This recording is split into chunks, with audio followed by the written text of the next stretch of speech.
Et coucou tout le monde, je vous retrouve pour les énergies de la nouvelle lune du 8 avril. Et c'est assez troublant puisque pratiquement le même dessin que celui de la pleine lune est tombé. Bon, allez, je vous en dis plus. La planète au niveau mondial, puisque c'est ce dessin qui est apparu, une nouvelle fréquence comme une nouvelle note de musique sur le bas de notre planète. Comme s'il y avait dessiné un endroit, une faille, une vibration profonde, une vibration nouvelle de notre planète. Donc la sensation que cette planète elle vibre aussi, elle a ses propres vibrations, son propre battement de cœur on va dire. Et nous les humains aussi, on vibre, on est de l'énergie, nos cerveaux aussi fonctionnent en vibration. Ça vient nous parler de ça vient nous parler de notre responsabilité à vibrer plus haut également. Sauf que là, il y a une descente. Comme s'il y avait une fréquence plus basse, comme s'il allait y avoir une décision qui va bousculer le monde. Okay. Alors pas forcément sur le 8 avril, quand j'ai questionné ça parle plutôt d'une ouverture. La lune sur le dessin elle est en lien, donc j'en ai déduit qu'il y avait cette éclipse aussi. Cette éclipse est importante, elle va bousculer nombre de personnes, venir nourrir des fantasmes de certains, nourrir la peur des cœurs. Pourtant il y a bien là un changement de vibration, comme une secousse, un soubresaut de notre petite planète, comme s'il y avait ce petit message aussi pour dire « Eh oh, là stop quoi !» Là, il est temps de vibrer haut, les gars. C'est à vous, là. Il y avait comme une ligne médiane aussi sur notre planète. Et ça m'a traversé, revoir notre juste milieu à nous, les humains. Donc toi, retrouver ton juste milieu dans ton quotidien. Revoir l'équilibre à l'intérieur de chacun, à l'intérieur de toi. J'ai la sensation que cette vibration de notre planète va sortir à un endroit précis. Comme si elle allait communiquer aussi avec l'extérieur, donc l'espace, envoyer un message dans l'univers, venir parler à nos satellites, peut-être nos machines, mais aussi satellites, la Lune. Il va y avoir un sacré bazar dehors, du brouhaha, comme si beaucoup de messages vont se transmettre à l'intérieur de notre planète et à l'extérieur dans l'espace. Il va y avoir des échanges de communication, mais beaucoup. Mais la Terre, là, c'est un peu une allégorie de ce qui se passe aussi chez toi. Que toi, dans tes contours, tu es responsable aussi de ce brouhaha. Qu'est-ce qui se passe? Qu'est-ce qui vient là en ce moment te bousculer justement dans ta relation à toi? Là, tout est une question de présence à soi-même, de ta façon d'être avec toi-même. C'est ce message-là aussi qui est induit. Dialogue, son, distorsion, émanation, tourbillon, tempête. Est-ce que ça te parle ça? J'ai la sensation aussi que le chakra de la gorge il va être beaucoup activé. Donc s'il y a des personnes qui vont souffrir de maux de gorge, de pharyngite, de choses comme ça, de voix enrouée, ou de tension dans le cou ou trapèze. Ça c'est le chakra de la gorge qui bosse. Ressens simplement. Pas besoin de chercher à en faire des tonnes, pas besoin de lutter contre toi-même. Là c'est mais stop, mais je ressens vraiment cette énergie qui dit allez là. C'est le moment, il se passe des choses là au niveau planète Terre. Arrête avec tout ça, c'est genre pense à toi. Pense à toi, c'est dans la résolution de conflits intérieurs que tu trouves tout ce dont tu as besoin. C'est ce mécanisme qui t'amène à explorer la vie autrement, en voulant résoudre des conflits intérieurs avec toi. Donc, avec beaucoup d'amour, avec beaucoup de compassion, avec beaucoup d'indulgence. Ne cherche plus et pose-toi avec toi. L'autre est un reflet d'une petite partie de toi. Il suffit déjà de l'accepter puis de transcender le truc en acceptant et en rire un peu aussi. Ce qui est un peu difficile quand les émotions sont là. Mais franchement, qu'est-ce que ça fait du bien? Et c'est une gymnastique, tu verras, une gymnastique de l'esprit. Et comme tout apprentissage, tu en tires des bénéfices énormes en cultivant ton amour pour toi. Sur ce dessin, il se passe plein de choses en dehors de la planète. Comme pour nous montrer... Ah, là il y a Gemino en live. Bon, je reprends les amis. Pourquoi déjà penser à sortir? Pourquoi imaginer le pire? Et projeter?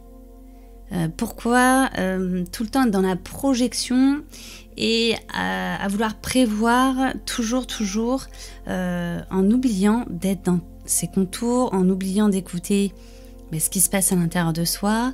Là vraiment, ça parle des énergies collectives, donc de cette tendance à vouloir toujours préparer l'avenir, prévoir. Alors, ok, ça fait partie de notre instinct de survie, soit, mais là, ça me parle beaucoup aussi de société de consommation. essayer d'aller voir les choses autrement et de se consommer, on va dire soi-même, consommer une nouvelle relation à soi pour comprendre que c'est ça qui doit changer, c'est pas l'intérieur de ta maison quoi, ou la décoration de ta baraque. Et quand bien même, ça fait toujours du bien d'avoir ces changements, mais de penser les choses différemment. Qu'est-ce que tu peux créer toi? Qu'est-ce que tu peux faire par toi-même en partant de ton essence, de toi?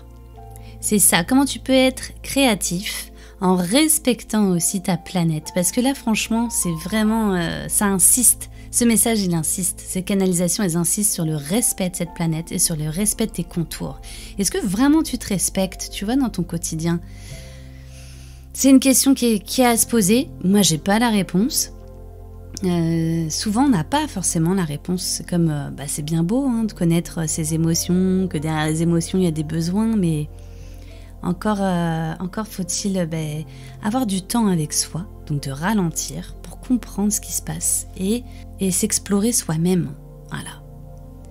Et plus tu vas t'explorer toi, plus tu vas découvrir des mécanismes et des fonctionnements, plus tu vas apprendre à mettre des nuances dans ta relation à toi, plus tu en mettras avec les autres et plus tu vas transmettre ça autour de toi.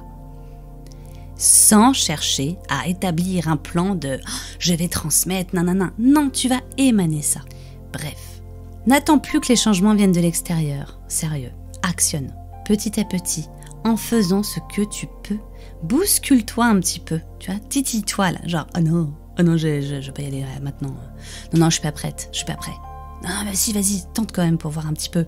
Des petites choses qui vont être dangereuses pour toi, évidemment.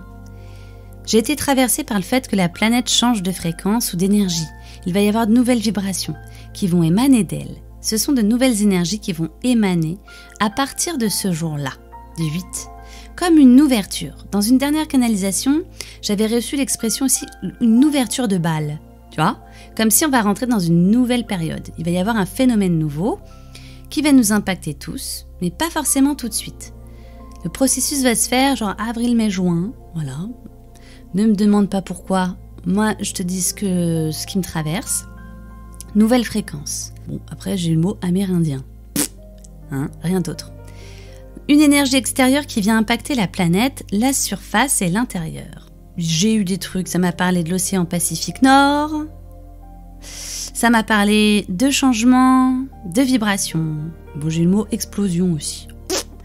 Voilà. Alors attention les amis, ces mots-là, ce que vous allez projeter dessus, ça peut mettre en lumière, si d'un seul coup vous vous dites « oh là là, ça va être une catastrophe », et bien là, on est dans le prisme de la peur, on est dans l'espace de la peur. Ça peut être une explosion de joie solaire, une explosion, des pierres qui tombent, des trucs comme ça.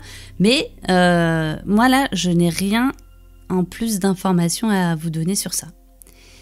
Et c'était le 5 avril. Voilà, il y a eu cette date qui a été posée. Lune et Soleil vont avoir un lien très puissant aussi, puisque sur le dessin, ils sont vraiment très liés. Je pense que ça a fait référence à l'éclipse. Le Soleil est très lié à la Lune, comme s'il dégageait de son énergie jusqu'à elle. En ce moment, on parle aussi de tempête solaire. Alors, peut-être que. Le Soleil est la clé dans ce dessin. Le Soleil est accentué comme s'il était une pièce importante de cette canalisation. La Terre, l'élément central sur le dessin, mais la Terre fait référence à ton corps. C'est l'élément central, c'est ta vie sur cette planète, ok ? C'est toi qui est important, qui est importante. Parce que si tu ressens pas cette importance-là, tu vas toujours mettre le pouvoir à l'extérieur de toi en te disant « ouais, de toute façon, quoi que je fasse, il se passera rien. De toute façon, on peut pas changer ce monde, on peut pas changer les gens. » Toi, toutes ces phrases-là, mais en fait, on s'en fout des autres. Toi, t'es importante, t'es important.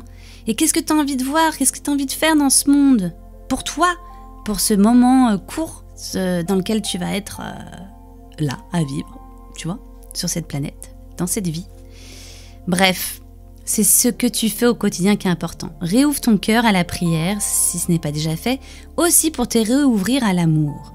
Au tout est possible, tu vois, tu te réouvres au tout est possible. En posant des souhaits, tu viens réactiver une zone en toi, celle de l'amour inconditionnel. Pourquoi ? Parce que cette petite part de toi qui dit « je m'en remets à plus grand, en espérant de tout mon cœur », voilà, qu'il se passe ça pour moi, ou qu'il y ait ça, ou qu'il y ait la paix dans le monde, la paix dans mon cœur. C'est l'espoir qui se réveille ici. Et l'espoir, il est issu de l'amour. Et plus tu souhaites plus tu pries, chacun met le mot qu'il veut, hein, plus tu vibreras plus haut à chaque fois. C'est un petit truc en plus dans ta vie, c'est ce qui est canalisé là. Alors, c'est ce que les guides ils balancent aussi un petit peu là comme ça. Alors, ose, fais-le sans te juger, sans te dire je parle à personne, si par exemple t'en es là. Mais je suis sûre que t'as déjà parlé à quelqu'un comme ça en disant faites que ça se passe pas, ou faites que ça se passe, ou j'aimerais tellement. Voilà. Quand tu fais ça, en fait, t'envoies de l'espoir, t'envoies un souhait. Et il y en a qui parlent de prière. Moi, c'est le mot qui est venu, prière. Et tu vas voir, il y a un truc qui est trop drôle, qui va arriver à la fin. C'est ouf. C'est ouf. Ensuite, j'ai eu le mot volcan au... Donc ça m'a fait penser, peut-être au volcan qu'il y a au Pacifique Nord, puisque Pacifique Nord est sorti juste avant. Embarcation pour une nouvelle période de vie. La Terre bouge, gronde, elle ronfle, elle va se réveiller, elle va se lier avec le Soleil dans une communication. Le Soleil se réveille également. Période de réveil pour chacune. Profite, réveille tes sens, prends le temps de t'abandonner à ce qui te fait vibrer et à ce que tu aimes. Laisse tomber les tâches reloues pour ce week-end, par exemple, tu vois.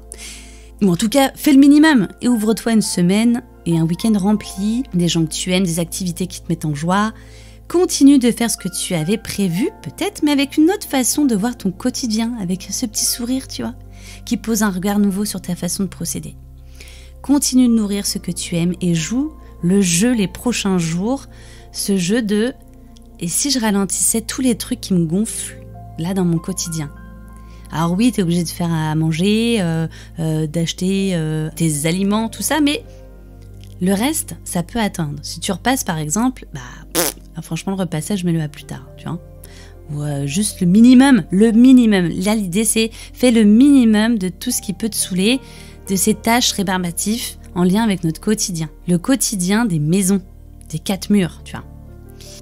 Amuse-toi à t'ouvrir à une période de fuck si mon chez-moi n'est pas d'équerre et tu as une semaine près au final par rapport à toutes ces tâches, ok ? La panière à linge, c'est pas grave si elle n'est pas vidée ce week-end, elle peut être vidée la semaine prochaine. Laisse-toi te laisser parcourir par ça. C'est une façon aussi de se voir en spectateur ou spectatrice et de se laisser parcourir par des ressentis. Si ça se trouve là, quand tu m'écoutes, tu vas penser direct « Non mais la nana, elle a craqué quoi. Genre, je vais laisser ma maison crade, puis si je le fais pas, qui c'est qui va le faire? C'est pas comme ça la vie. » Enfin voilà. Je te dis ça parce que moi, ces phrases, je les ai eues à une période. Et des fois, je les ai, hein. Mais en vrai, quand tu te forces à faire un peu différemment dans ta vie, tu viens casser avec certaines croyances. Et moi, je te propose à venir ouvrir ton champ, ton esprit à la nouveauté pour t'amuser. Et c'est dans la nouveauté un peu cachée dans le quotidien que tu te rends de plus en plus flexible, adaptable, moins rigide, plus aventurier et plus en sécurité intérieure. Parce que plus tu oses à faire des choses nouvelles, plus tu prends confiance en toi et plus tu te rends compte que tu peux le faire. En tout cas, je te le transmets de cœur à toi parce que c'est ce qui me permet de grandir au fur et à mesure du temps. Moi, je m'amuse beaucoup avec ça. J'aime bien re-questionner mes fonctionnements, pas pour me compliquer la life, mais parce que c'est un élan chez moi, et parce que j'aime me questionner et voir ce que je crois être ma réalité d'une nouvelle façon. Et ça, c'est une façon aussi de s'accompagner pour cheminer tout simplement dans son accomplissement. Dessin, vie sur Terre importante, ta vie est importante, ton regard d'amour sur ta vie est important. Ah oui, et je te partage aussi un petit truc rigolo. Sur le dessin, il y a clairement écrit le chiffre 8, FR, et comme une note de musique. Ça m'a fait penser aussi, le 8 avril, hein, ok. Mais le 8 fréquences, tu vois, avec la petite note de musique. Je suis allée regarder si la fréquence 8 avait un lien avec quelque chose. Je tombe sur un site internet, Alwaves, et je te lis ce qui va suivre. Entre la naissance et l'âge de 7 ans, les enfants fonctionnent surtout en basse fréquence, delta et theta. La fréquence 8, c'est une fréquence theta. C'est pour cela que les enfants peuvent acquérir un si grand volume d'informations. Ils observent attentivement ce qui se passe dans leur milieu et adoptent le comportement et les croyances de leur entourage. Nous utilisons ces ondes du cerveau θ lorsque nous gravons en nous des serments, des promesses avec nous-mêmes. Nous retournons à ce même état θ pour abolir ces serments. L'état θ nous permet d'éliminer immédiatement et de remplacer des schémas de pensée particuliers sur tous les niveaux où ils sont enregistrés dans le corps. Nous libérer de ces schémas, libère notre énergie et notre libre arbitre. Quelques schémas fondamentaux seulement supportent des milliers de croyances connexes. Dans cet état d'onde d'état, il n'y a aucune séparation, on perd généralement la notion du temps. Plus ce rythme faiblit, plus le sujet devient profondément endormi. J'ai trouvé ça trop marrant, qui est en lien, si vous voulez bien, avec la créativité, l'inspiration et la conscience spirituelle. Voilà, donc là c'est le bouquet final, la confirmation des messages canalisés, et j'ai trouvé ça merveilleux. J'ai lu ça à la fin, parce que je sais quand même, il y a un 8, un FR et une note de musique. Il fallait que je comprenne. En tout cas les amis, ce sont les canalisations, vous êtes maîtres et c'est vous qui avez le pouvoir de vos vies et de vos pensées. Je ne fais que passer une information. Ce n'est absolument pas la vérité. Si ça fait écho chez toi, si tu as envie de l'entendre, si tu as envie d'être traversé par ces mots, eh bien c'est ok. Et il me reste également des créneaux pour ce mois d'avril concernant les guidances dessinées. Si tu as besoin d'un éclaircissement sur une relation, sur un choix à faire en ce moment, sur quel chemin emprunter, eh bien je te fais ta guidance dessinée à distance. Tu peux m'écrire en commentaire, aller voir sur Rezalib ou sinon sur Insta, Massofo Créative. En attendant, je te souhaite une belle semaine, de belles énergies et je te dis à dans 15 jours, à très bientôt.